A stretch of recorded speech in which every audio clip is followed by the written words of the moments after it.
អាហ្នឹងគេហៅតែតិចនៅគ្នាយើងស្រួលឃ្លានណាយើងដាក់ជាងបាំងកន្លែងហ្នឹងមួយមក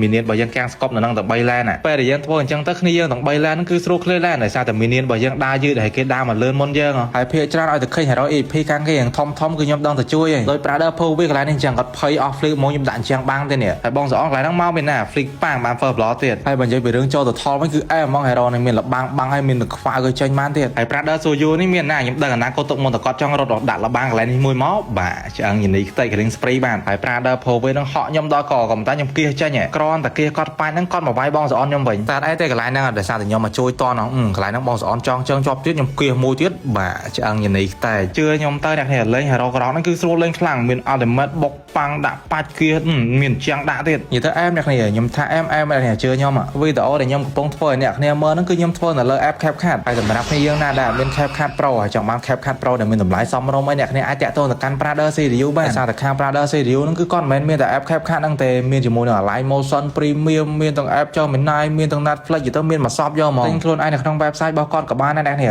website របស់គាត់គឺ Studio PRM ខាងគាត់មិនត្រឹមតែលក់ជាមួយនឹង app CapCut Premium អីតែគាត់មានជាមួយនឹងការជួលវគ្គ Tournament លេងទៀតហើយអ្នកគ្នាអាចមើលតម្លៃខ្លួនឯងបានពី1ម៉ាច់2ម៉ាច់រហូតដល់5ម៉ាច់អញ្ចឹងបើសិនជាគ្នាយើងមានតម្រូវការចង់ជួលវគ្គ Tournament លេងចង់ទិញ app Pro Premium អីអ្នកគ្នាអាចតាក់ទងទៅកាន់ Brother Studio បានដូចខ្ញុំនិយាយប្រាប់អ្នកគ្នាអញ្ចឹងខ្ញុំតែ2នាក់បងសអហ្នឹងគឺត្រួតត្រាក្រៅមេឃហើយដោយសារតែគាត់ go ចូល Red Bull គ្នាជាមួយនឹង Polo នេះចេញមើល Rasaki អ្នកគ្នា Hello Popol តែសំខាន់ខាងគេវគ្គហ្នឹងមានអ៊ូម៉ៃនាងហើយខ្ញុំគាត់នៅឃើញអ៊ូម៉ៃនាងភ្លាមបុកប៉ាច់កវះតែមួយទៀត Unstoppable យកហ្មងអ្វីដែលសំខាន់ hero នេះគឺងាយកំបោទៀតយើងដាក់ថ្មជាមួយមកគាត់នៅបុកប៉ាច់ខ្វះគាត់តែមួយទៀតមកបាក់ឆ្អឹងយ៉ាងនេះខ្ទេចអ្នកគ្នាគ្មានដកទៅហាមតន់ណា